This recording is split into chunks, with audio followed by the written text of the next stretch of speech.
ربنا تقبل منا إنك أنت السميع العليم صلى على محمد وعلى محمد.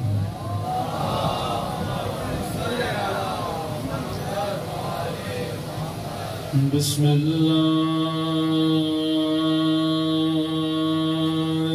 الرحمن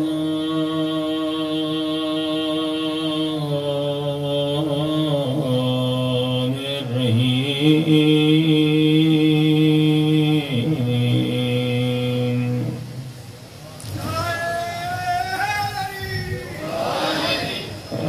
الحمد لله رب العالمين.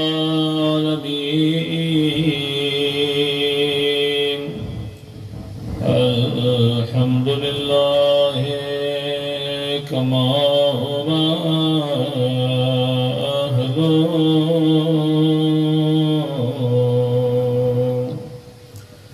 الصلاة والسلام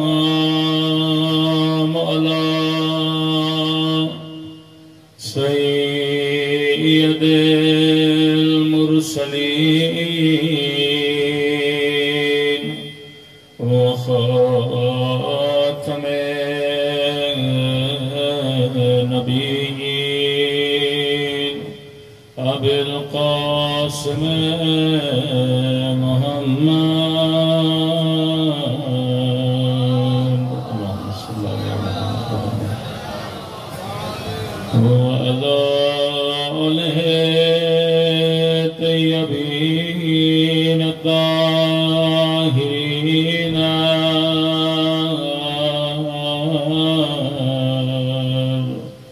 معصومين. سب مل کے اپنے مولا کی ظہور کی دعا.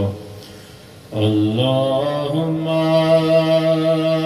کل ولیک حجت ابن الحسن صلواتک علیہ وعلی آبائه في هذه الساعة وفي كل ساعة وليا وحافظا وقائدا وناصرا ودليلا وأعنا حتى تسكنه أرضك طوعا وتمتعه فيها طويلا برحمتك يا أرحم الراحمين. صلوات پڑھے محمد.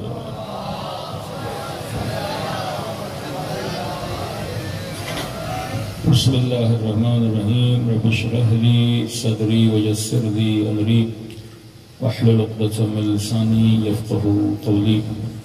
اما بعد فقد قال سبحانه وتعالى قل لا اسألكم عليه اجرا الا المودة في القربى. صلوات پڑھے محمد وآل محمد.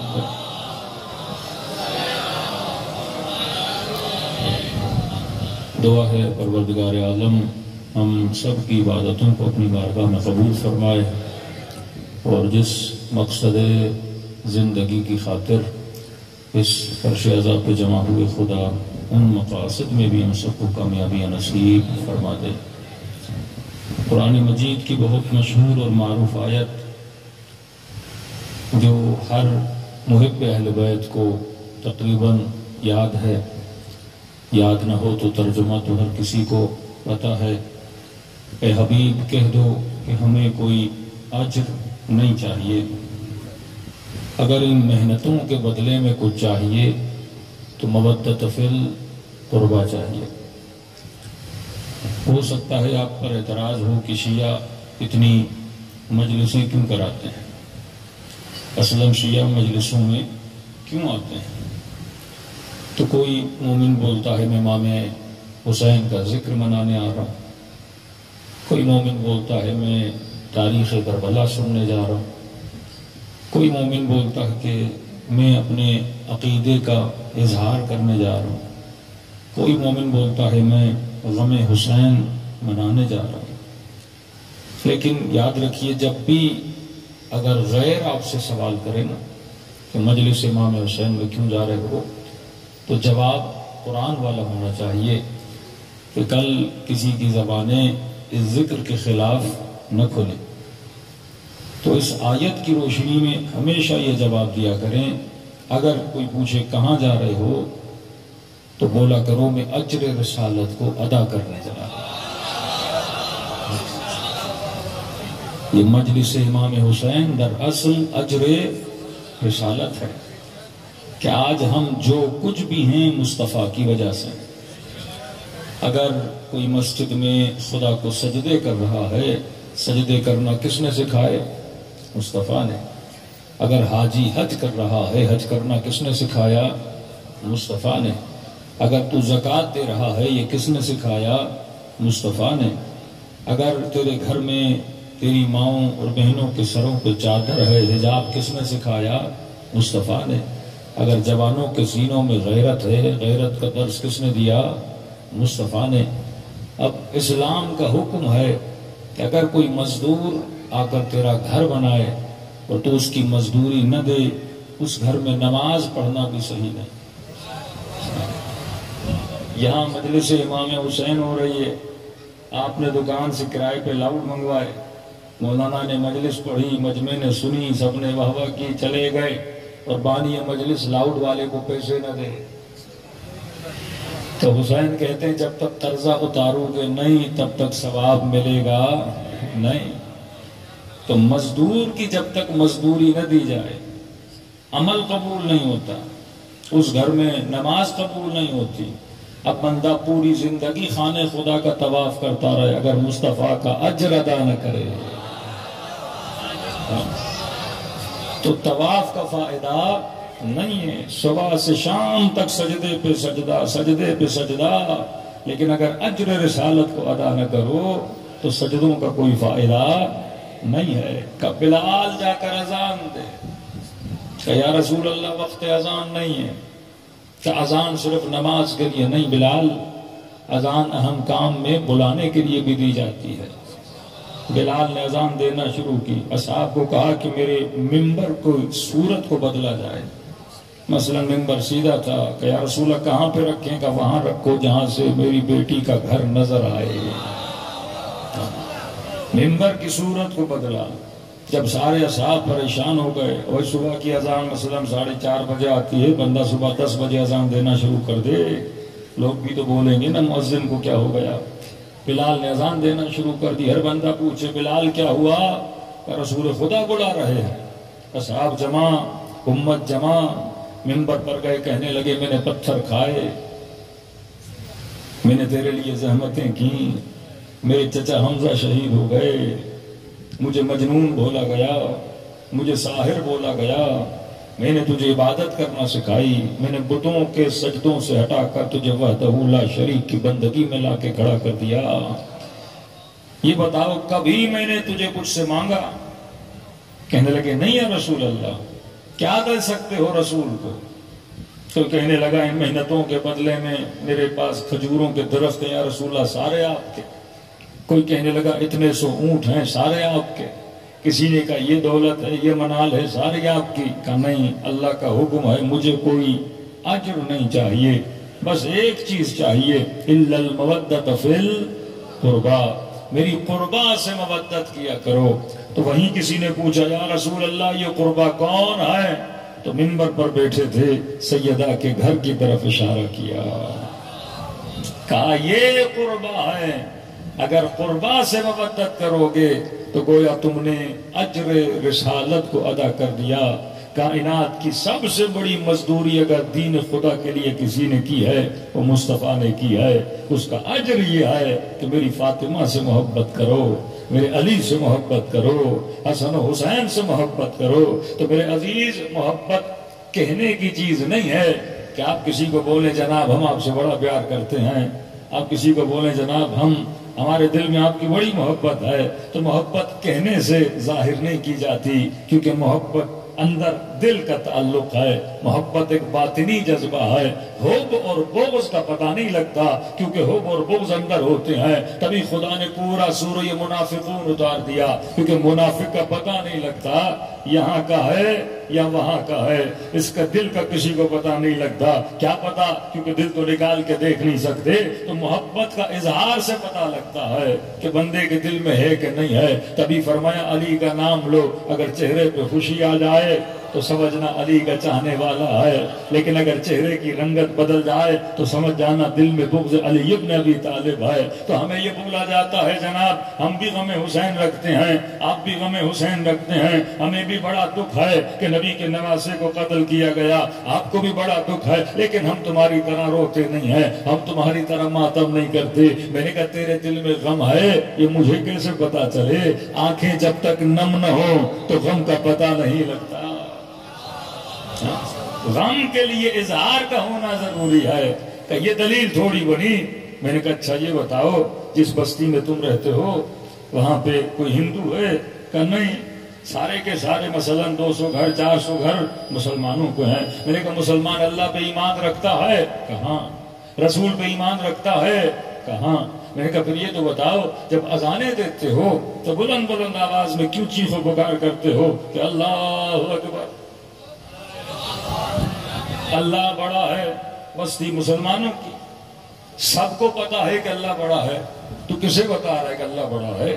اشہد ان محمد رسول اللہ، میں گواہی دیتا ہوں کہ محمد اس کا رسول ہے. میں نے کہا سب کو پتا ہے کہ محمد اس کا رسول ہے، تو کسے بتا رہا ہے؟ بستی مسلمانوں کی. کوئی کافر نہیں ہے. کہ نہیں نماز کے لیے بلانا ہے. ہم نے کہا بھائی نماز کے لیے بلانا ہے تو کہو حی علی الصلاۃ، آ جاؤ نماز کی طرف، حی علی الفلاح، آ جاؤ کامیابی کی طرف.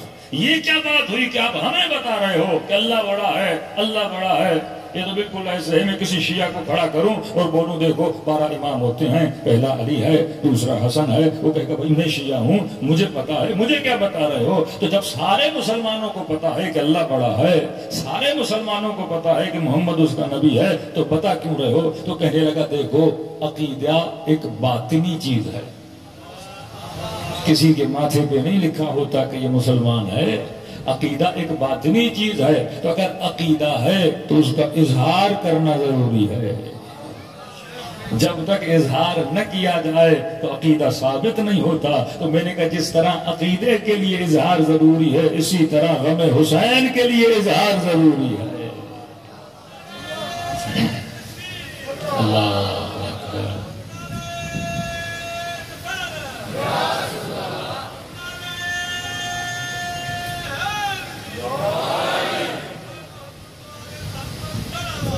اللہ صلی اللہ علیہ وسلم.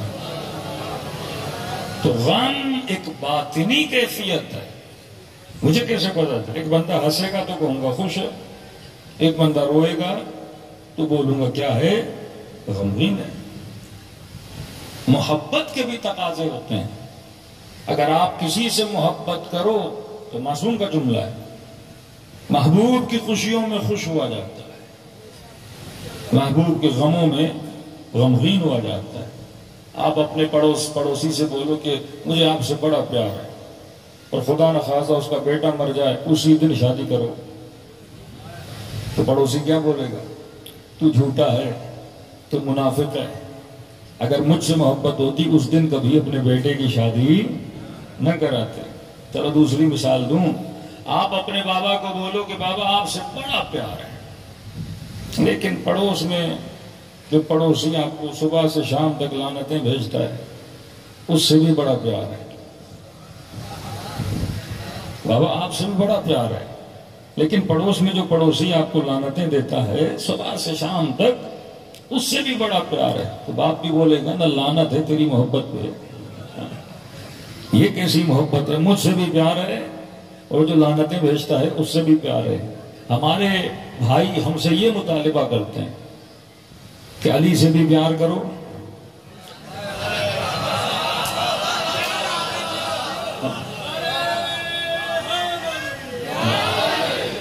علی سے بھی پیار کرو، اور جو علی کو برا بلا کہتا ہے اس سے بھی کیا کرو؟ پیار کرو۔ ہم نے کہا شیعوں کو منافقت نہیں آتی، یا ہم نے علی سے محبت کرنی ہے یا منافقت کرنی ہے۔ علی سے ہم محبت کرتے ہیں، منافقت آتی نہیں، کیونکہ نہ علی نے سکھائی ہے نہ سیرت اہل بیت میں ہے۔ تو یہ محبت کا تقاضا نہیں ہے۔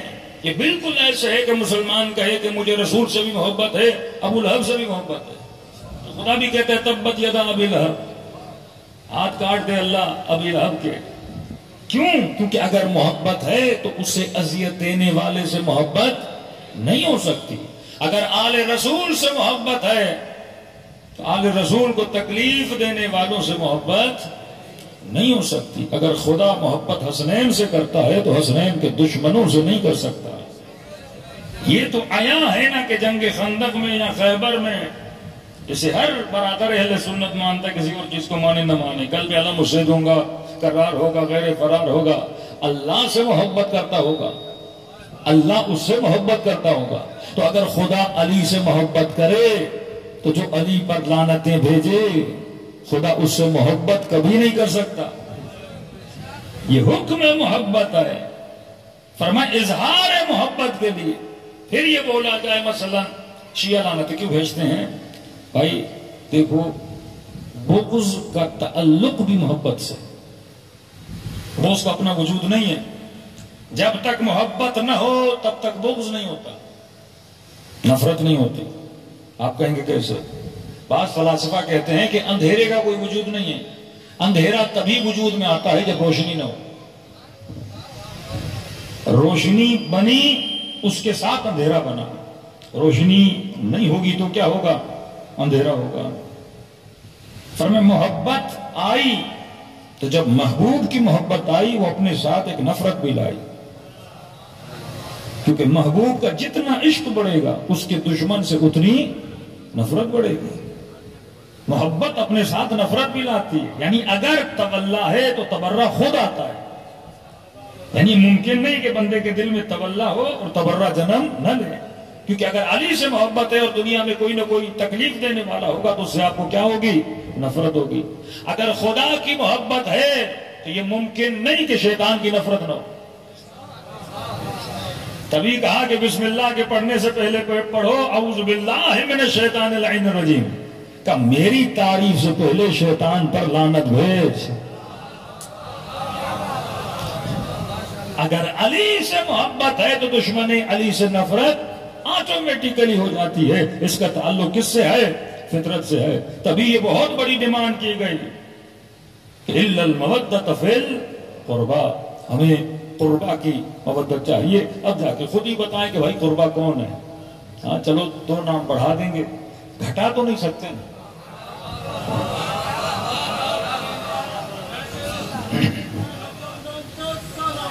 اللہم صلی اللہ علیہ وسلم۔ مثلاً آئے تطہیر جب شیعہ پڑھتے ہیں کہتے ہیں کسا کے نیچے پنجتن تھے۔ اب پنجتن تو مانتے ہیں، اب 2 بڑھا دیتے ہیں، فلاں بھی تھا فلاں بھی تھی، میرے کوئی بات نہیں، لیکن یہ 5 تو ہے نا، 5 کو تو کبھی نکال نہیں سکتے، اور ان سے کیا کرنی ہے؟ محبت کرنی ہے، تب جا کے اجر رسالت رسول ادا ہوتا ہے۔ لیکن دوسرا نقطہ، ہم سے تقاضائے محبت نہیں کیا، مودت کیا۔ حالانکہ نبی بول سکتے تھے محبت کرو میری آل سے، میرے قربا سے، لیکن یہ نہیں کہا کہ مودت کرو، کیونکہ محبت بھی عربی میں موجود ہے۔ یہ لفظ حدیث مشہور ہے، من مات علی حب آل محمد مات شہیدا، جو آل محمد کی محبت میں مر گیا وہ شہید ہو کے چلا گیا۔ لیکن یہ نہیں کہا کہ میری آل سے، علی کی آل سے محبت کرو۔ کیا کرو؟ مودت کرو۔ محبت کے لیے کیوں نہیں بولا؟ کیونکہ محبت ہو ہی جانی تھی، محبت ہو ہی جانی تھی۔ ہر پاک فطرت بندہ اہل بیت سے محبت کرتا ہے۔ کئی لوگ ہیں نا ہمارے بیچارے شیعہ جوان کہتے ہیں مولانا جب رمضان کے مہینے میں ایام امیر المومنین میں ہم ٹی وی کھولتے ہیں تو 4 مولوی بیٹھے ہوتے ہیں اور لگتا ہے ایسے چاروں شیعہ ہیں، علی کے فضائل چاروں پڑھ رہے ہوتے ہیں۔ تو میں نے کہا محبت کرنا کوئی کمال نہیں ہے، کیسے انکار کریں کہ علی عالم نہیں تھے؟ کیسے انکار کریں کہ علی شجاع نہیں تھے؟ فطرت کا تقاضا ہے، گاندھی مسلمان نہیں پر حسین کی محبت رکھنے والا ہے۔ محبت کرنا کوئی بڑی فارسی یا بڑا فلسفہ نہیں ہے اہل بیت رسول سے۔ ہر پاک فطرت بندہ جس کی فطرت صحیح اور سالم ہے وہ اہل بیت سے محبت کرے گا، یعنی یہ نہیں ہو سکتا محبت نہ کرے۔ آپ کہیں گے کیسے؟ کیونکہ ہم سب کی فطرت ایک ہے اور سب کی فطرت ایک چیز کو پسند کرتی ہے۔ ہم سب عاشق کمال ہیں، ہم سب عاشق جمال ہیں، ہم سب، یعنی یہ نہیں ہو سکتا کہ ایک بندہ بولے مثلا یہ چیز مجھے اچھی نہیں لگتی، نہیں، فطرت جب ایک ہے پسند بھی ایک ہے۔ مثال دو، اس مجمع میں کوئی بندہ ایسا ہے جسے سخی اچھا نہ لگے، کوئی ایک ہے تو ہاتھ اٹھائے مولانا مجھے کنجوس بڑے اچھے لگتے ہیں۔ کوئی ایک ہے جسے سخی اچھا نہ لگے، ہر بندے کو سخی اچھا لگتا ہے۔ اچھا یہ آپ کو کس نے سکھایا کہ سخی اچھا ہوتا ہے؟ فطرت میں اللہ نے پیدا ہوتے ہی ایک سافٹ ویئر ہمارے اندر ڈال دیا، فطرت کا سافٹ ویئر۔ جس طرح آپ کسی بھی دکان سے سیمسنگ کا کوئی بھی موبائل ہو اس کے اندر اینڈرائڈ کا سافٹ ویئر ہوتا ہے، آئی فون کا لو تو آئی ایس کا سافٹ ویئر ہوتا ہے، اسی طرح ہمارے اندر خدا نے فطرت کا سافٹ ویئر ڈالا ہے، اور فطرت کا سافٹ ویئر اسی کو پسند کرے گا جس کے لیے خدا نے فطرت کو بولا ہوا ہے۔ ہم سب کو سخی اچھا لگتا ہے، بھلے ہم خود کنجوس کیوں نہ ہو، پر کہیں گے اگلا بندہ میرے ساتھ کیا کرے؟ سخاوت کرے۔ ہم سب کو حسن اچھا لگتا ہے، فطرت کا تقاضا ہے۔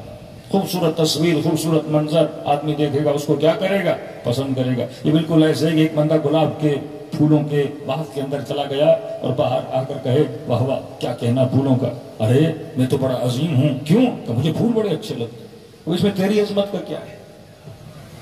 پھول تو سبھی کو اچھے لگتے ہیں، اس میں تیرا کمال کیا ہے؟ یہ کمال تو پھول کا ہے، وہ ہے ہی اتنا خوبصورت، اس میں ہے ہی اتنی خوشبو کہ وہ ہر بندے کو کیا لگتا ہے؟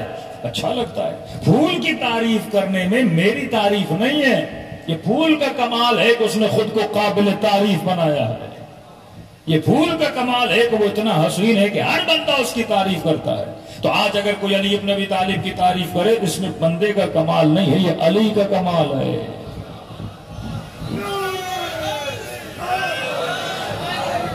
جار جرداں مسیحی ہے لیکن فضیلت امیر المومنین میں کتاب لکھتا ہے۔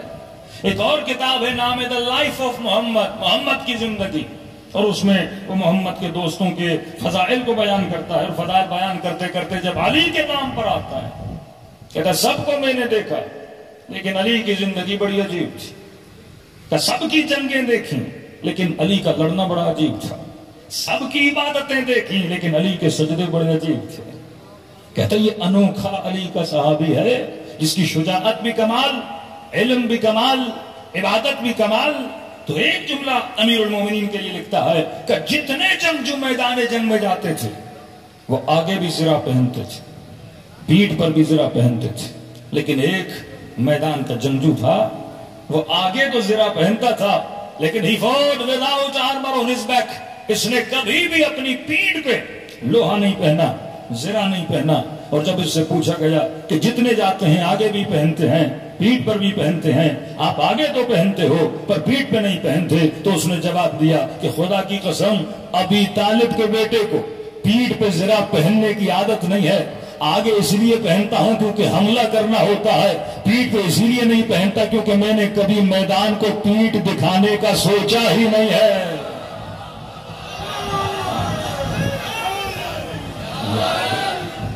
اب یہ مسیحی ہے پر علی کی فضیلت کا اقرار کر رہا ہے، کیونکہ محبت کرنا کوئی کمال کی بات نہیں ہے، جہاں تجھے کمال نظر آئے گا تو تعریف کرے گا۔ آپ لاہور کی کسی مارکیٹ میں گئے، کسی نے کہا بھائی کس دکان سے خریداری کروں؟ آپ نے کہا 3 مسلمان ہیں، ایک مثلا سکھ کی دکان ہے، 3 ہیں تو مسلمان، ایک سکھ کی دکان ہے، سکھ سے لینا. اس نے کہا کیوں بھائی مسلمانوں سے کیوں نہ لوں؟ کہ یہ ہے تو سکھ لیکن بڑا ایماندار ہے تو سکھ لیکن بڑا ایماندار ہے. تو آپ کس کی تعریف کرتے ہو؟ صفت کی تعریف کرتے ہو نا. باکمال ہے. دوسرا سوال شیعوں سے یہ بھی کیا جاتا ہے اگر 12 امام تھے تو نام قرآن میں کیوں نہیں؟ بھائی یہ حکمت کی کتاب ہے. اللہ جس نے تجھے پیدا کیا وہ تیرے مزاجوں کو جانتا ہے. انبیاء ما قبل کا نام لیا کیونکہ وہ آ چکے ہیں. 12 اماموں کو آنا ہے. میں نے کہا اگر خدا 12 اماموں کے نام بتا دیتا کیا پتا جناب ابو سفیان اپنے بچوں کے نام وہی نہ رکھتا جو خدا نے بتائے.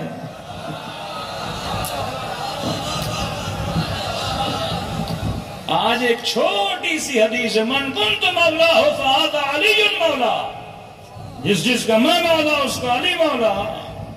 آج تک مفتی کبھی ادھر کبھی ادھر کا مولا کا یہ مطلب مولا کا وہ مطلب. نام کا تو اور بڑا چکر ہو جاتا ہے. کھاتے تو قسمیں کھاتے نہیں اسی کا بیٹا ہے قرشی بھی ہے یہ بھی ہے مکی بھی ہے. لہذا اردن کے بادشاہ نے اپنا نام مثلا مہدی رکھ لیا کہ میں مہدی ہوں جس کا رسول نے بتایا تھا. تو اگر نام بتا دیتا خدا قرآن میں تو سب اپنے بچوں کے نام رکھتے جاتے. پھر مولویوں میں یہ جھگڑا چلتا کون سا علی نبی والا ہے کون سا مثلا محمد نبی والا ہے صادق وہ والا ہے اور کون سا دوسرے والا ہے. اسی میں پوری امت کا مسئلہ بگڑ جاتا. تو خدا نے کا نام نہیں بتاؤں گا کیونکہ نام رکھنا آسان ہے صفت رکھنا بڑا مشکل ہے. آپ کے گھر میں بچہ پیدا ہوا آپ نے نام رکھا مثلا شیر علی اور بڑا ہوا پتا چلا شیر کا اس میں ایک بھی صفت نہیں ہے. چوہے کو دیکھ کے بھاگ جاتا ہے. تو نام رکھنے سے بچہ بہادر تھوڑی بنتا ہے. علی کی صفت پیدا ہونے سے بہادر بنتا ہے. نام میں کیا نام میں کچھ بھی نہیں ہے. اصل کیا ہے صفت ہے. تو خدا نے کا نام نہیں بتاؤں گا صفت بتاؤں گا. صفت کسی میں ہے تو تلاش کر کے دکھائے کہ میں اللہ ولی میرا رسول ولی. اللہ اپنا نام بتا رہا ہے رسول کا تعارف کروا رہا ہے لیکن جب تیسرے کی بات ہوئی تو نام نہیں بتا رہا. کہ تیسرا وہ ولی جو حالت رکوع میں زکات دیتا ہوا نظر آ جائے. اب یہ میں نے تجھ پہ چھوڑا کہ جا کر دیکھ رکوع میں زکات کس نے دی تھی. نام نہیں بتا رہا کیا بتا رہا ہے صفت. انما یرید اللہ اللہ کہہ رہا اے اہل بیت رسول تجھے ایسا پاک کیا جائے کہ جیسا پاک کرنے کا ہر طرح کے رجس کو تم سے دور کیا جائے. کہ صفت بتا رہا ہوں. اب سب کی زندگی دیکھنا جس کی زندگی میں رجس نظر نہ آئے وہی اہل بیت رسول ہیں. اللہ صفت بتا رہا ہے. مثلا میں اس مجمع میں سے کسی مومن کو 1000 دوں گا نہیں مثال دے رہا ہوں 1000 دوں اور بولوں کہ مثلا رائے چلے جاؤ فلاں مسجد میں چلے جاؤ اور وہاں پہ جس کا نام مثلا علی ہے اسے جا کر 1000 دے کر. پھر آپ چلے گئے اس مسجد میں لاؤڈ پہ کہا بھائی مولانا نے 1000 دیا ہے اور جس کا نام علی وہ آ جائے. اب مجمع میں کتنے علی ہوں گے؟ سارے آئیں گے میرا نام بھی علی وہ کہے گا میرا نام بھی علی ہے. تو نام سے تعارف نہیں ہوتا. لیکن یہ بولوں مثلا فلاں مجمع میں جانا اسے دینا جس کا نام علی ہوگا. مثلا چہرے پر داڑھی ہوگی سر پہ ٹوپی ہوگی ابا پہنی ہوگی ہاتھ میں تسبیح ہوگی اوصاف بتانا شروع کیے تو آپ خود جا کے اس کو کیا کرو گے پہچان لو گے. تو خدا کہتا ہے نام نہیں بتاؤں گا کیا بتاؤں گا صفت بتاؤں گا. یہ مکتب حکمت کا مکتب ہے. تو محبت کرنا کمال نہیں ہے. محبت تو ہمیں ویسے ہی آل رسول سے ہو جانی تھی. ہم سے کس چیز کا تقاضا کیا؟ مودت کا تقاضا کیا. 5 منٹ کے لیے سوچا کرو شیعہ بھی محبت کرے سنی بھی محبت کرے گاندھی جیسا ہندو بھی محبت کرے پھر ہم تینوں میں فرق کیا ہو؟ سارے کے سارے محبت ہی کیے جا رہے ہیں. یہی سوال ہوا نا کہ مولانا رمضان کے مہینوں میں چاروں کے چارے مکاتب کے لوگ علی کے فضائل پڑھتے ہیں پتہ ہی نہیں لگتا شیعہ کون ہے اور شیعہ کون نہیں ہے. میں نے کہا چاروں فضائل پڑھتے ہیں جو ایک بیٹھا ہوا ہے نا وہ مودت کرتا ہے. فرق ہے کوئی علی کو مانتا ہے کوئی علی کی مانتا ہے. مودت والا دونوں مانتا ہے. میں نے کہا اتنے فضائل پڑھنے کے بعد بھی جب قاری حنیف سے پوچھا گیا نا افضل کون ہے کہ علی چوتھے نمبر پر ہے. سارے فضائل پڑھنے کے بعد بھی علی کو 4 نمبر پہ لا کے کھڑا کر دیتا ہے، کیونکہ محبت ہے پر ابھی تک مقام مودت تک نہیں آیا۔ پھر دوسرا سوال جوان یہ بھی اٹھاتے ہیں کہ مولانا اگر محبت کرنا فطرت کا تقاضا ہے تو بندہ سخی سے محبت کرے، بندہ بہادر سے محبت کرے، بندہ صابر سے محبت کرے، تو کہاں پر معاشرے میں کچھ لوگ ایسے بھی تو ہیں نا جو بغض کرتے ہیں، علی کا نام سن کے، اہل بیت کا نام سن کے چہرہ بگڑ جائے۔ میں نے کہا ہیں، لیکن مثال سے سمجھاؤں، میں نے کہتے کہ کبھی کبھی فطرت میں بگاڑ بھی آ جاتا ہے۔ کمپیوٹر جو زبان رکھتے ہیں ان کو پتا ہے، کبھی کبھی سافٹ ویئر کو وائرس بھی لگ جاتا ہے، کبھی کبھی موبائل کو بھی وائرس لگ جاتا ہے۔ لاؤڈ کو صحیح کریں سوال۔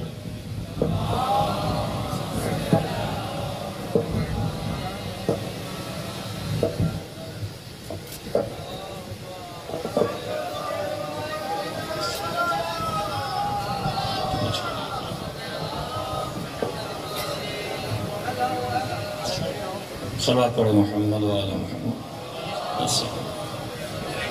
بس اب یہ بھی دیکھیں گھومے جا رہا ہے، اس کو بھی وائرس لگ گیا، تو مطلب فطرتاً اس نے ٹائٹ ہونا چاہیے، پر جب وائرس لگ جاتا ہے تو یہ گھومے جاتا ہے۔ مثال دے رہا تھا، اس نے اپنی مثال خود قائم کر دی۔ 1-2 سال پہلے پاکستان میں آیا کرونا، بیماری لگ گئی فطرت کو، آپ کے ڈاکٹر کے پاس، ڈاکٹر کو کہا ڈاکٹر صاحب بیوی کھانا بنایا ہے، کہتی ہے میں نے نمک ڈالا ہے پر مجھے نمک کا مزہ ہی نہیں آ رہا۔ اب یہ بیوی سے لڑ رہا ہے، نمک نہیں ہے، وہ کہتی ہے ڈالا ہے بندے خدا۔ اب ڈاکٹر کہہ رہا ہے بھائی نمک ہے، نہیں ڈاکٹر صاحب مجھے مزہ ہی نہیں آ رہا، ذائقہ ہی نہیں آ رہا نمک کا۔ وہ کہتی ہے میں نے تیکھا کیا ہے، مجھے ذائقہ ہی نہیں آ رہا۔ تو ڈاکٹر کیا کہے گا؟ مسئلہ کھانے میں نہیں، مسئلہ تیری فطرت میں ہے، فطرت کو بخار ہو گیا ہے، فطرت بیمار ہو گئی ہے۔ تو اگر کسی کو علی اچھا نہ لگے نا، مسئلہ علی میں نہیں، فطرت بگڑ چکی ہے۔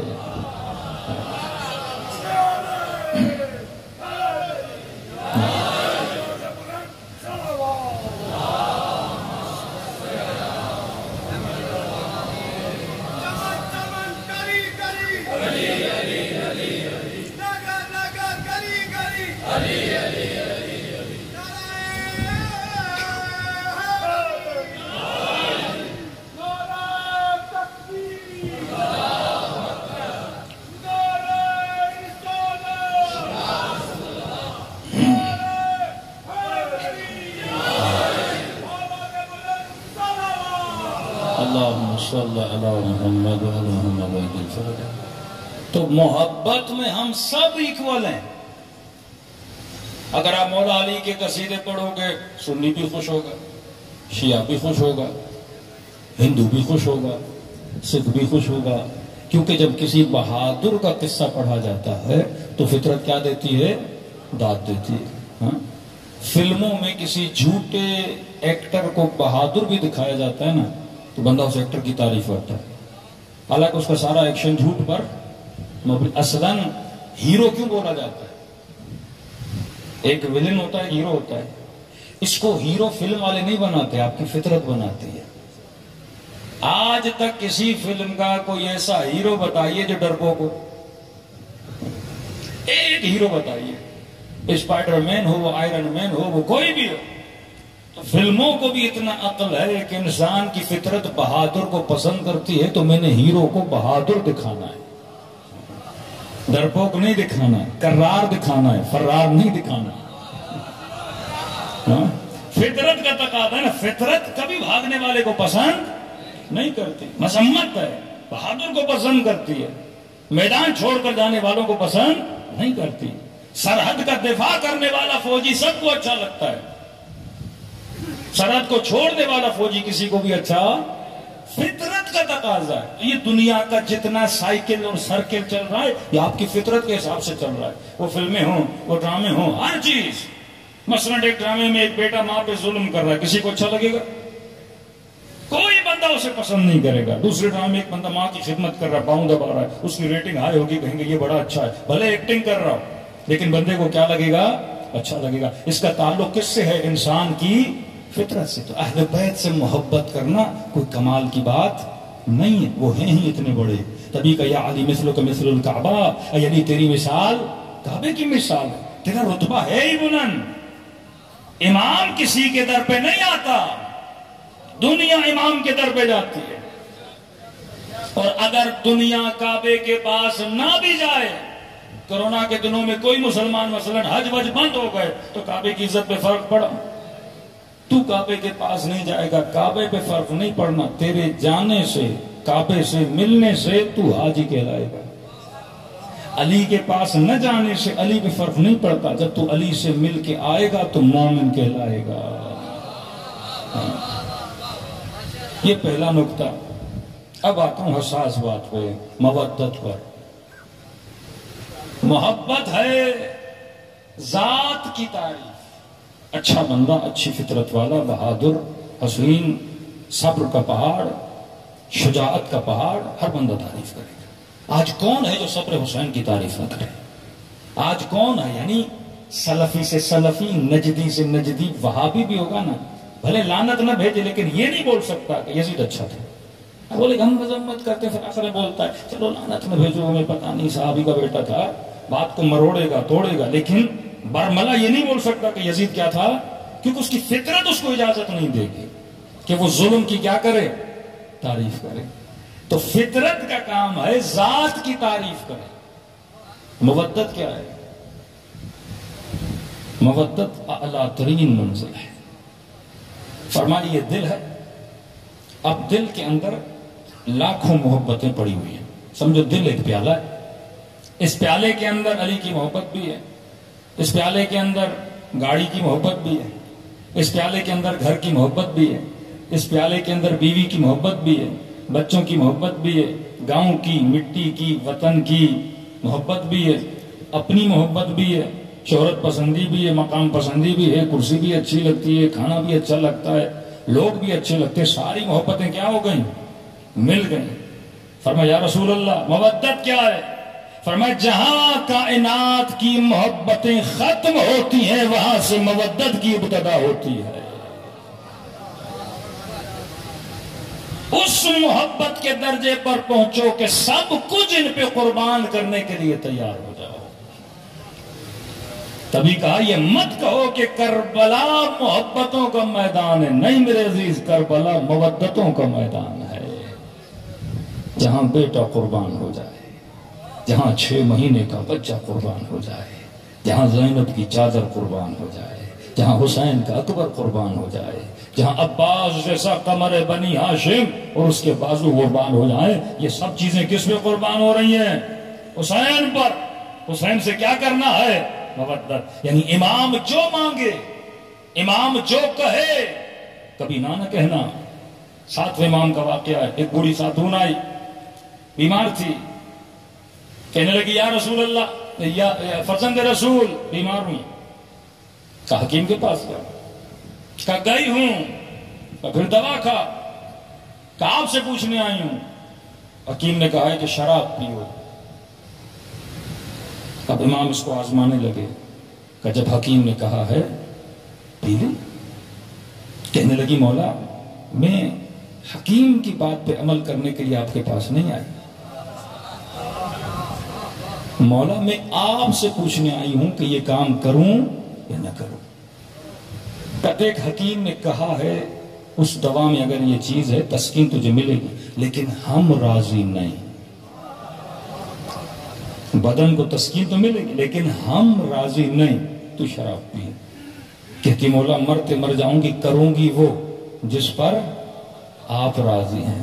یہاں امام نے پھر اس سے کہا اے بوڑھی خاتون، اتنا ایمان ہے اپنے امام پر کہ حکیم کی نہیں سنو گی، میری سنو گی۔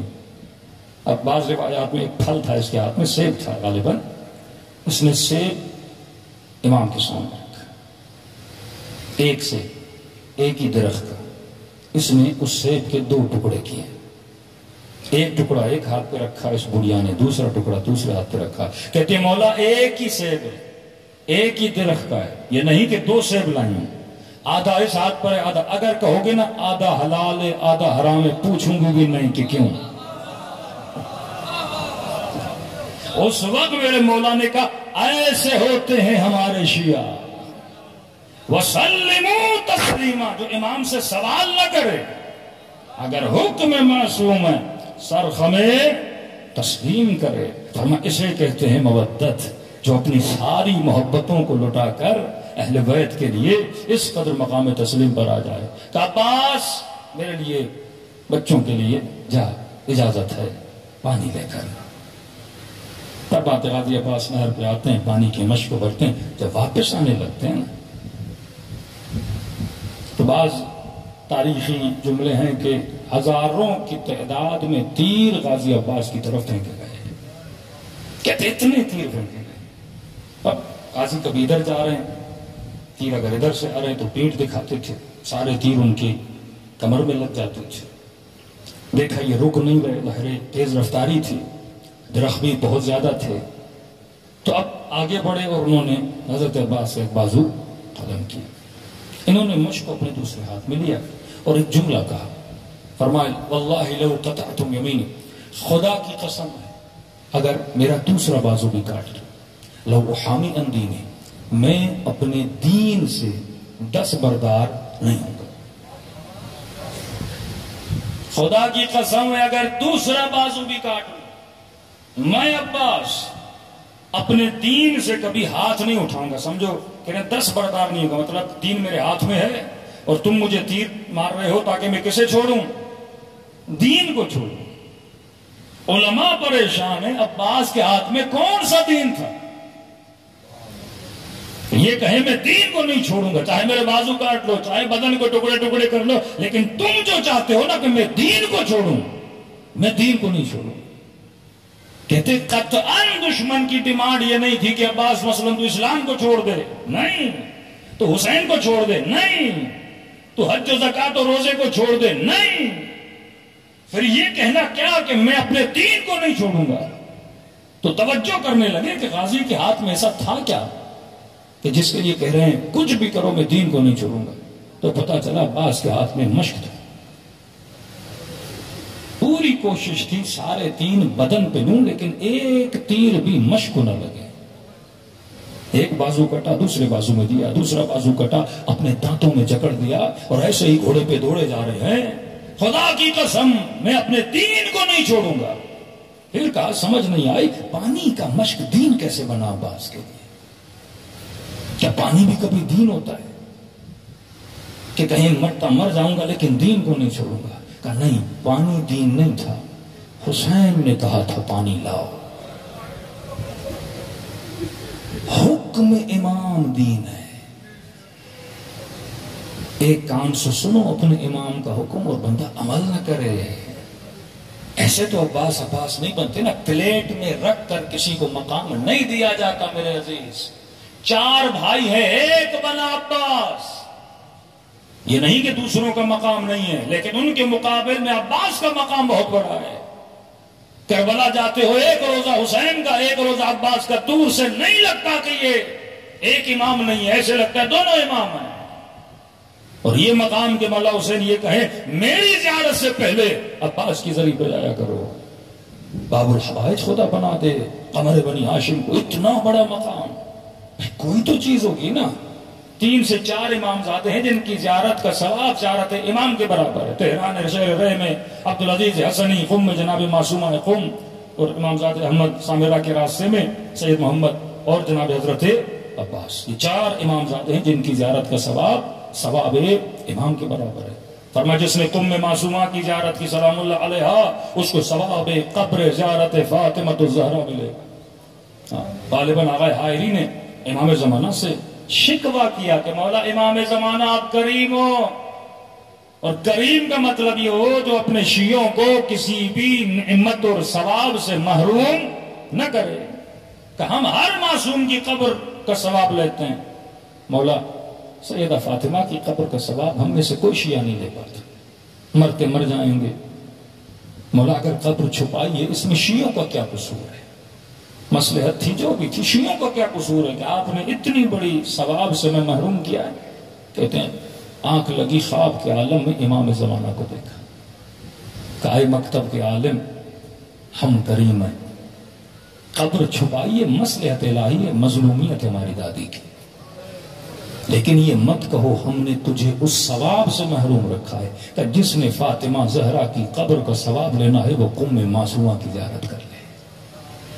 جب لوگ کربلا نہیں جا سکتے، امام ہادی کی روایت ہے جس میں قبر حسین کا ثواب لینا ہے وہ شہر رحم عبدالعزیز حسنی کی زیارت کو چلا جائے۔ یہ مقام ایسے نہیں ملتا۔ جب آپ ان بزرگان کی تاریخ پڑھیں گے پھر آپ کو پتا چلے گا کہ اتنا مقام ملا کیونکہ ان کے وجود میں اتنی اطاعت تھی۔ چھٹے امام کا زمانہ ہے، ایک مومن امام سے ملنے مولا میرے 4-5 دوست ہیں جو یہ دعویٰ کرتے ہیں آپ کے بہت بڑے ماننے والے ہیں، مطلب آپ سے عقیدت بہت ہے۔ امام نے کہا الحمدللہ، لیکن کہا مولا ان کی عادتیں آپ سے نہیں ملتی۔ کیا نہیں ملتی؟ عادتیں۔ کہا کیا مطلب؟ کہا مولا وہ شراب بھی پیتے ہیں، وہ زنا بھی کرتے ہیں، مختلف گناہ کرتے ہیں، لیکن یہ بولتے ہیں کہ وہ آپ سے عقیدت بھی رکھتے ہیں۔ کہتے ہیں امام کے چہرے پہ جلال آیا، فرمایا واللہ ما انا بامام، خدا کی قسم میں ان کا امام نہیں، انا امام من اطاعنی، میں اس کا امام ہوں جو ہماری اطاعت کرتا ہے۔ محبت کا دعویٰ ایک یہودی بھی کر سکتا ہے، محبت کا دعویٰ کرسچن، محبت کا دعویٰ گاندھی بھی کرتا ہے، لیکن فرمایا جو ہماری مودت رکھتا ہے وہ کربلا والوں کی طرح ہوتا ہے۔ 92 سال کا جون ہے، امام کی خدمت میں آتے مولا حسین اذن جہاد دیجیے۔ امام نے سر سے پاؤں تک دیکھا، جون تیرے بدن میں رعشہ ہے، تو اسالے کے چلتا ہے، کمر جھکی ہوئی ہے، جون تو نے نانا کی خدمت کی، تو بابا کا غلام، تو حسن کا غلام، پھر تو میرا، جون تو نے پوری زندگی اس در کی غلامی میں لگا دی، جات حسین نے تیرے سے جہاد بھی اٹھا لیا۔ جون زندگی کے آخری لمحے کسی باغ میں ایک مدینے میں جا کے سکون سے گزارنا۔ جون کہنے لگا مولا وہ غلام کیسا جو خوشیوں میں ساتھ رہے مصیبت میں چھوڑ کے چلا جائے۔ کہ جون میں نے کہا نا اس گھر کا بچہ تجھ سے پیار کرتا ہے، جون عمر رسیدہ ہے، اتنا سب سے عمر رسیدہ ترین ہے۔ جناب جون اور سعید کے لیے ملتا ہے، ان کی ایج بہت بڑی تھی۔ کہ جون جا، نہ مانا۔ حسین نے کہا جون میں نے تجھے آزاد کیا، رونے لگا کہ جون رو نہیں، آزاد کیا ہے، اب اگر غلامی کرنی ہے تو زین العابدین کی غلامی کر۔ روتا ہوا چوتھے امام کے خیمے میں آیا، امام فرماتے میں نے محسوس کیا میرے قدموں میں کوئی سر رکھ کے رو رہا ہے۔ جب آنکھیں کھولی بوڑھا غلام، نانا کا، دادا کا، بابا کا۔ کہ جون رو کیوں رہے ہو؟ کہ مولا حسین نے آزاد کر دیا ہے اور کہ اب غلامی کرنی ہے تو زین العابدین کی غلامی کر۔ کہ جون جب بابا بول رہے ہیں تو رو کیوں رہا ہے؟ کہ مولا میں جہاد کرنا چاہتا ہوں، میں اپنی جان کو حسین پہ نشاور کرنا چاہتا ہوں۔ کہ جون اتنے بڑھاپے میں بابا تیرا مرنا دیکھنا پسند نہیں کرتے، جون تجھ سے جہاد اٹھا لیا، خوش ہو جا۔ نہ مانا، کہنے لگا مولا میں حسین سے کچھ نہیں بول سکتا، لیکن آپ کو تو اپنی ہتھیلیوں پہ بڑا کیا ہے، آپ سے تو حجت رکھ سکتا ہوں۔ کہنے لگا کہیں ایسا تو نہیں میرا رنگ کالا ہے، مجھے شرف نہیں مل رہا۔ یہ لوگ بولتے ہیں جون تیرے بدن میں بدبو ہے، تو رنگ کا کالا ہے۔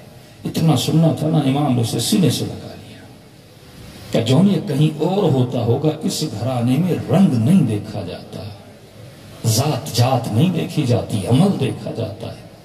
سفارش کی ابھی عبداللہ حسین سے، جب مولا نے سنا مولا نے بھی سینے سے لگا، جون دکھ نہ کر، واللہ ایسا نہیں ہے کہ تیرے رنگ کی وجہ سے ہوئے۔ امام نے کہا میں خود تجھے گھوڑے پہ سوار کر کے میدان میں بھیجتا ہوں۔ کہتے بڑی کوشش کی لیکن گھوڑے پہ چڑھ نہ سکا، بڑا تھا نا، کیسے بیٹھتا؟ کس کے کمر پہ کپڑا باندھا، ماتھے پہ رومال باندھا، اب میدان میں جائے تو کیسے جائے؟ جو گھوڑے پہ 2-3 بار کوشش کی، کہ مولا کوئی بات نہیں، ایک ہاتھ میں عصا پکڑوں گا، دوسری ہاتھ میں تلوار لوں گا۔ آیا میدان جنگ میں فریاد کرنے لگا، اے فوج اشقیا، اے اہل شام مجھے پہچانو، میں کس کا غلام ہوں؟ میں رسول کا غلام ہوں، میں باب مدینۃ العلم کا غلام، میں شہزاد جنت حسن کا غلام۔ اس نے فضائل پڑھنا شروع کیے۔ ابن سعد نے کہا یہ کون ہے جو للکار رہا ہے؟ کہ غلام حسین جون۔ اس نے مسکرانا شروع کیا، کہ حسین اتنے غریب ہو گئے کہ بوڑھوں کو میرے مقابلے میں بھیج رہے ہیں.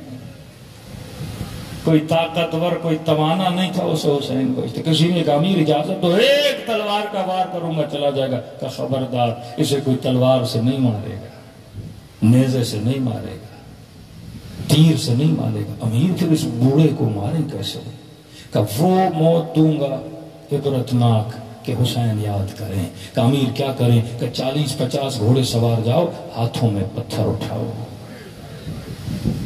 حسین کے غلام کو اتنے پتھر مارو یہ زمین پہ گرے, خون بہے. کہ امیر اتنی تکلیف دے موت کیوں؟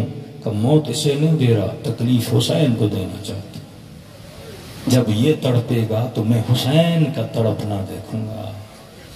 کہتے ظالموں نے اتنے پتھر مارے, یہ بوڑھا غلام رسول غلام علی زمین پہ گرا.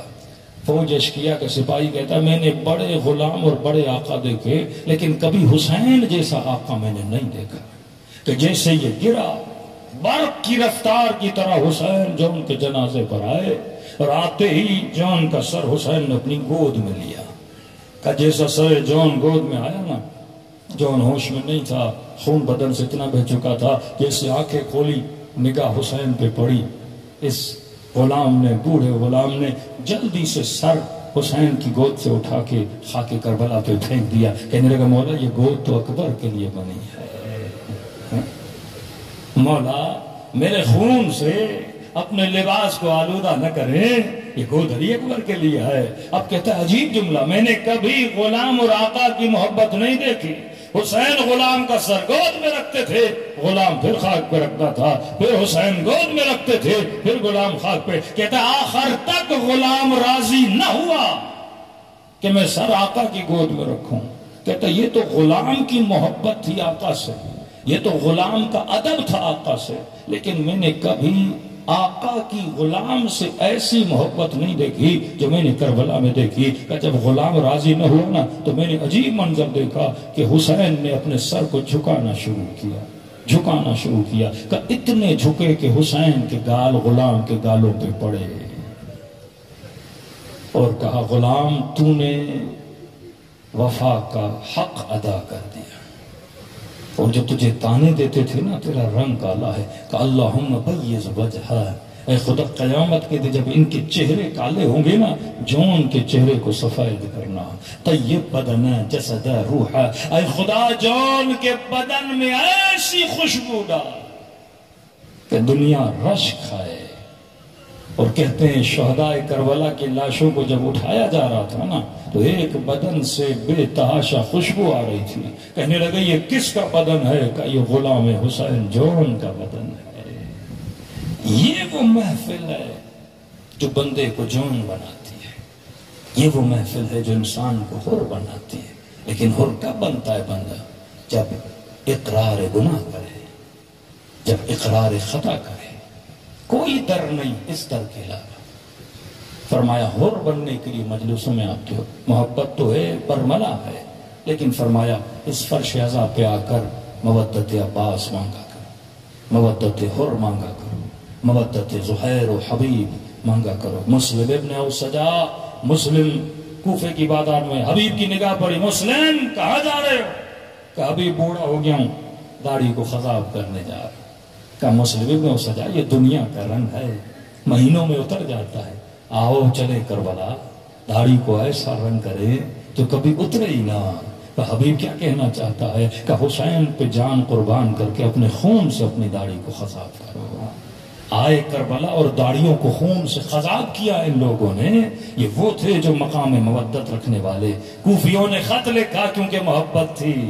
میں ہمیشہ یہ جملہ کہتا ہوں, جن کے دلوں میں محبت تھی انہوں نے حسین کو خط لکھا, اور جس کے دل میں محبت تھی اسے حسین نے خط لکھا. حبیب ابن مظاہر. یہ غلط بات ہے کہ کوفی شیعہ تھے, کوفی محب تھے, شیعہ نہیں کہ شیعہ وہ ہوتا ہے جو مودت اہل بیت علیہ الصلوۃ والسلام رکھتا ہے. آج پورے پاکستان کے مسلمان اہل بیت سے محبت رکھتے ہیں کہ سارے شیعہ ہو گئے. شیعہ محبت نہیں, اعلیٰ مقام رکھتا ہے, وہ مقام مودت ہے. فرمایا فرش عزا پہ یہ حر بننے کا فرش. اس فرش پہ بیٹھنے سے پہلے تو جو تھا تو تھا، لیکن اس فرش سے اٹھنے کے بعد تو ویسا نہ رہے جیسا تھا، تو ویسا بنے جیسا حسین چاہتے ہیں، کردار میں، عمل میں، رفتار میں، اخلاق میں۔ مومن کے گھر جاؤ، بیوی شکایت کرتی مولانا شوہر کا اخلاق برا ہے، میں نے کہا نہیں، علی والوں کا گھر جنت ہوتا ہے، با ادب، با اخلاق، ادب عباس ہوتا ہے۔ آؤ کربلا کی سرزمین میں دیکھو بیویاں شوہر سے کیسے باتیں کر رہی ہیں، بہن کا پیار بھائی سے، بھتیجوں کا، بانجوں کا پیار اپنے چچا سے اور ماموں سے انسان رش کھاتا ہے کہ ایسے گھر ہو، کیونکہ یہ اخلاق حسین ابن علی ہے، یہ ام المنین کی تربیت کا اثر ہے عباس، حسین کی تربیت کا اثر ہے علی اکبر۔ جب رات کو خیموں سے گزرنے لگے، ہر بیوی اپنے بچے کو سمجھا رہی ہے، میرے لال کل ایسا نہ ہو تیری ماں کو تانا ملے، یہ ماں کے دودھ کا اثر ہے۔ یہاں تک کہ 6 مہینے کی بچے کی ماں رو رہی ہے، جھولا جھولا بھی رہی ہے، علی اصغر کل اکبر کی ماں اکبر کو قربان کرے گی، قاسم کی ماں قاسم کو قربان کرے گی، میرے لال تو جمع ہوتا، حسین کے دفاع میں تلوار اٹھاتا، اب کروں تو کیا کروں، تو ارے کون سی ماں 6 مہینے کے بچے کے لیے ایسی تمنا کرتی ہے۔ حسین نے جب یہ مودت دیکھی فوراً خیمے میں آئے، کہنے لگے رباب روتی کیوں ہے، کل میں تیرے اصغر کو اپنے اکبر سے آگے بڑھا دوں گا۔ ہاں یہ عشق اگر وجود میں ہو نا، پھر جب سکرات کا وقت آتا ہے، روح بدن سے نکلتی ہے، واللہ حسین سرانے پہ آتے ہیں۔ مدائن میں سلمان کے پاس گئے، نیک لوگوں کے سرانوں پر اہل بیت آتے ہیں جنہوں نے واقعاً وفا کی حد کر دی ہے۔ فرمایا زبانوں کو ہمیشہ ذکر اہل بیت سے معطر کرو۔ حدیث کے جملے ہیں جو کثرت سے صلوات پڑھتا ہے، فرمایا تب تک موت نہیں آتی جب تک ہماری زیارت نہ کر لے۔ ہاں اذکرونی اذکرکم، جتنا ہمیں یاد کرو گے اتنا ہم تمہیں یاد کریں گے۔ لمبے لمبے سجدے دیا کرو۔ معصوم فرماتے ہیں عمر بڑھتی ہے، عقل بڑھتی ہے، ذہنی بیماریاں انسان کو نہیں ہوتی۔ جتنا شبیہ، ایک مرتبہ شبیہ تابوت بناتے ہو، ایک مرتبہ شبیہ علم بناتے ہو، ایک مرتبہ شبیہ زلجنا بناتے ہو، سب سے برترین شبیہ اگر اس کائنات میں ہے وہ شبیہ کردار حسین۔ یہ شبیہ کون بنائے گا؟ السلمان منا اہل البیت کا مولا سید نہیں، بنو ہاشم نہیں۔ کیوں کہتے ہیں منا اہل البیت؟ فرمایا جب جب سلمان کو دیکھو گے تجھے تب تب علی کا کردار یاد آئے گا۔ یہ شبیہ بننے کی کوشش کرے۔ مجلس حسین اس شبیہ کو بنانے کا مقام ہے۔ بوڑھا صحابی ہے، بوڑھا عزادار ہے، دیکھا لوگ کربلا جا رہے ہیں، شکایت کی اس نے امام حسین سے، رات کو گھر گیا 2 رکعت ہدیہ امام حسین پڑھی، کہنے لگا مولا کیا تیری زیارت صرف امیروں کے لیے ہے؟ غریب نہیں آ سکتے تیری کربلا؟ تیری زیارت صرف صحت مندوں کے لیے ہے، بیمار نہیں آ سکتے؟ رو کے کہنے لگا مولا اب تو کریم ہے نا، میرے پاس پیسے نہیں ہیں مولا کہ آپ کی زیارت میں آؤں، بیٹا نہیں، اولاد نہیں، بیمار ہوں، کون لے کر آئے گا اس بیمار کو؟ کہتا ہے روتے روتے عشق حسین میں سے نیند آ گئی، خواب کے عالم میں حسین کے چہرے کی زیارت تھی۔ امام نے فرمایا کس نے کہا کہ میری زیارت صرف امیروں کے لیے ہے؟ آ سکتا ہے تو زندگی میں ایک بار ضرور آ، لیکن سن اگر نہیں آ سکتے تو ہم کریم ہیں۔ ایسا نہیں کہ تم مر جائے تیرے نام اعمال میں ایک بھی زیارت حسین کا ثواب نہ۔ دیکھ ایک تو میں خود تجھے اپنا چہرہ دکھانے کے لیے آیا، دوسرا جب جب تیرا دل تڑپے نا حسین کی زیارت کو، مجھ غریب حسین کو ایک سلام دیا کر۔ کہ مولا ایک سلام سے ثواب زیارت ملے گا؟ فرمایا جب مجھے سلام دو نا ایک نشانی اپنے اندر دیکھنا، فرمایا سلام دینے کے بعد اگر نہ چاہتے ہوئے تیری آنکھوں سے آنسو نکل آئیں، یہ مت سمجھنا یہ تیرے آنسو ہیں، یہ سمجھنا حسین نے تجھے تیرے سلام کا جواب دیا۔ ایک مرتبہ بندہ چاہ کر روتا ہے، ایک مرتبہ نہیں، خود بخود روتا ہے۔ یہ کیفیت اکثر لوگوں نے تب محسوس کی ہوگی جب پہلی مرتبہ کربلا گئے ہوں گے۔ ہاں بندے کو پتہ ہی نہیں لگتا، کبھی حسین کی زری کو دیکھ کر یہ کیفیت آتی ہے۔ ایک مومن کہنے لگا مولانا مولا کی زری دیکھی، یہ کیفیت نہیں آئی، رونا نہیں آیا۔ حبیب کی زری کی زیارت کی، رونا نہیں آیا۔ گنج شہداء کی زیارت کی، رونا نہیں آیا۔ لیکن کہتے مولا جیسے حبیب کی قبر سے ہوتے ہوتے باہر نکلا نا، ایک جالی تھی الٹے ہاتھ پہ، لال رنگ کی روشنی اندر سے باہر آ رہی تھی، گویا وہ جالی مجھے اپنی طرف بلا رہی تھی کہ جیسے جالی پہ پہنچا، کہتے اتنا رویا، میں رویا نہیں، خود بخود رویا، گویا میری روح رو رہی تھی۔ اور میں نے مولا کے خادم سے پوچھا یہ کون سی جگہ ہے جسے دیکھ کر میرا جگر پھٹے جا رہا ہے؟ اس نے کہا یہ رأس الحسین کا مقام ہے، یہ وہ جگہ ہے جہاں حسین کے سر کو کاٹا گیا تھا، اور پیچھے مڑ کے دیکھ یہ وہ مقام ہے جہاں سے بہن دیکھ رہی تھی۔ کبھی کبھی بندہ خود بخود رونا شروع ہو جاتا ہے۔ فرمایا جب مجھے سلام کرو یہ کیفیت پیدا ہو جائے تو مت سمجھنا یہ تیرے آنسو ہیں، حسین نے تجھے تیرے سلام کا جواب دیا ہے۔ آئیے دلوں کو کربلا لے کر چلے۔ میری عادت ہے مساجد سے پہلے امام کو سلام کرتا ہوں، ضروری نہیں بندہ 1 گھنٹہ رہے۔ کہتے ہیں مچھر کے پر کے برابر بھی اگر بلکیں گیلی ہو جائیں، مچھر کے پر کے برابر بھی، خدا اس کا اجر بھی ضائع نہیں کرتا۔ خلوص ہونا چاہیے، بندے کی آنکھ میں آنسو آ جاتے ہیں، مقام قبولیت ہے۔ سیدہ اپنے رومال میں آنسوؤں کو جمع کر لیتی، جیسے سلام آتا ہے پڑھے، جیسے نہیں آتا لفظ حسین تو سبھی کو آتا ہے، تو کم از کم اپنی زبانوں کو حسین کے نام سے معطر کریں۔ السلام علی الحسین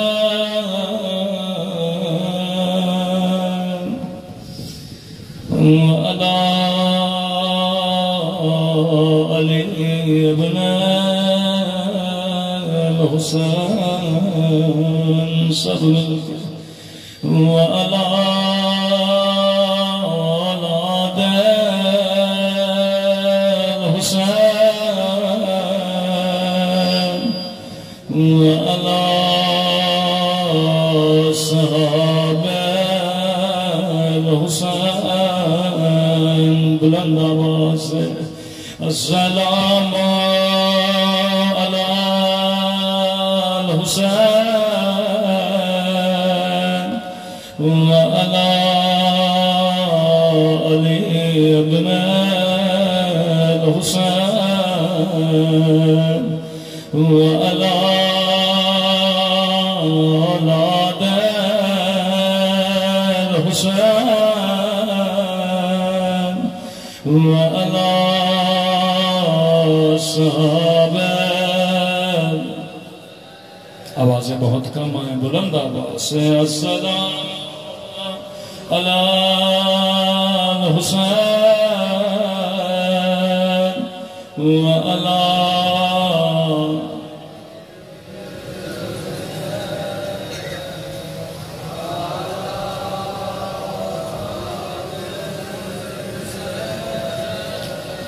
وعلی صحابہ۔ میرا سلام ہو زینب کی لٹی ہوئی چادر پہ،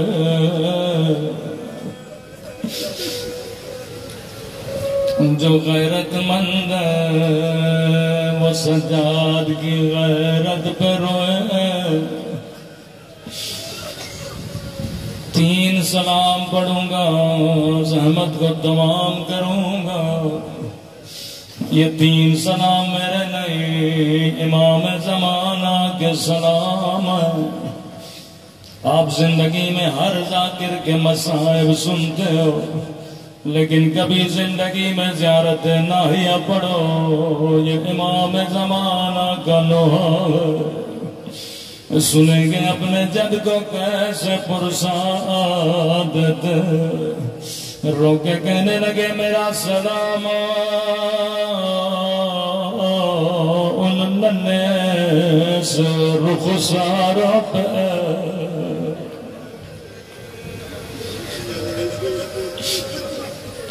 یہ میرا سلام نہیں، امام زمانہ کا سلام ہے۔ کسی ایک سلام میں میرے مولا نے نام نہیں لیا، صفت بتائی، فرمایا میرا سلام ان ننے سے رخساروں پہ او جن کا رنگ بدلتا رہا، یہ نہیں کہا بدل گیا بلکہ بدلتا رہا۔ کبھی شمر کے تماچوں نے رنگ نیلا کیا،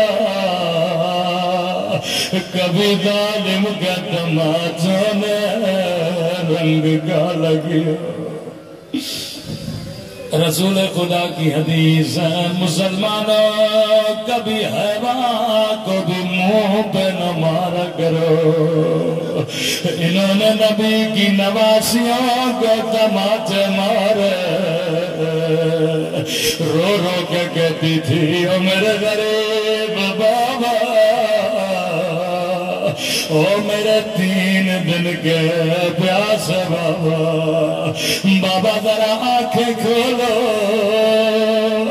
ذرا میرے زخمی رخسار دیکھو۔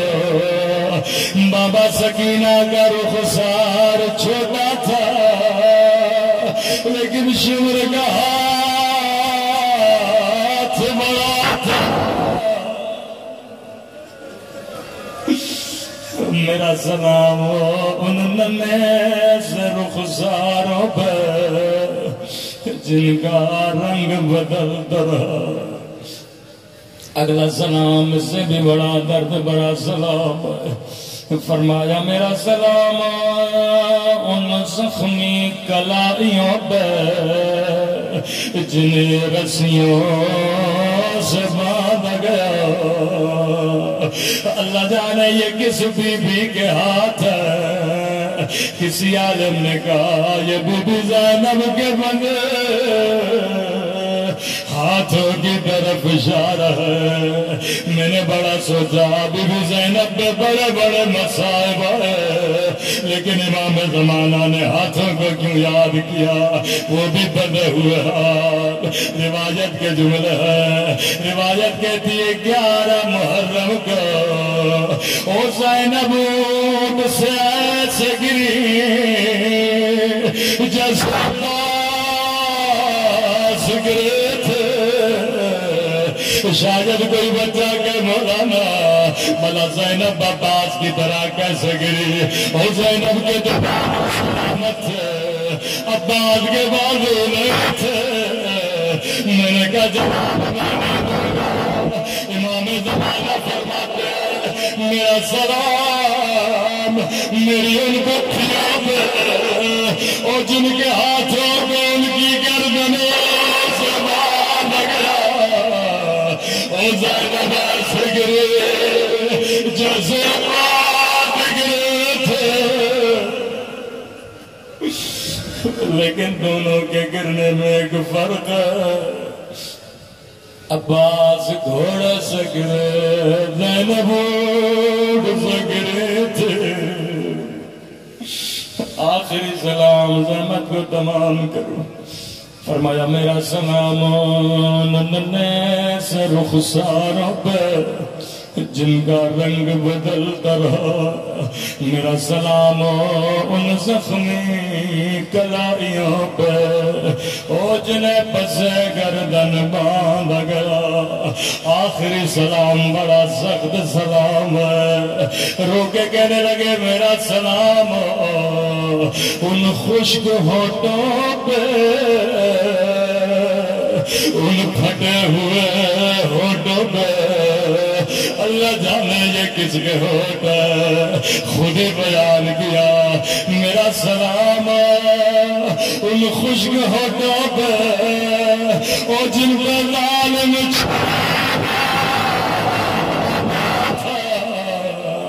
فریادیں کرتی رہی اما زہرا شادی کرتی تھے اور میں کہوں امام زمانہ 3 سلام آپ نے کیا، ملائک سلام میں بھی کرنا چاہتا ہوں۔ آپ نے کہا آپ کا سلام ان خشک ہونٹوں پہ اور جن پر ظالم چھڑی مار رہا تھا، لیکن میں کہوں میرا سلام ان ننھی سی آنکھوں پہ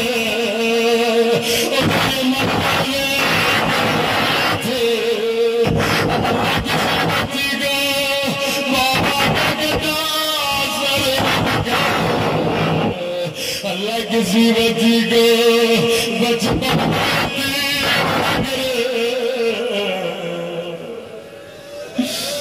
لعنت اللہ علی القوم الظالمین.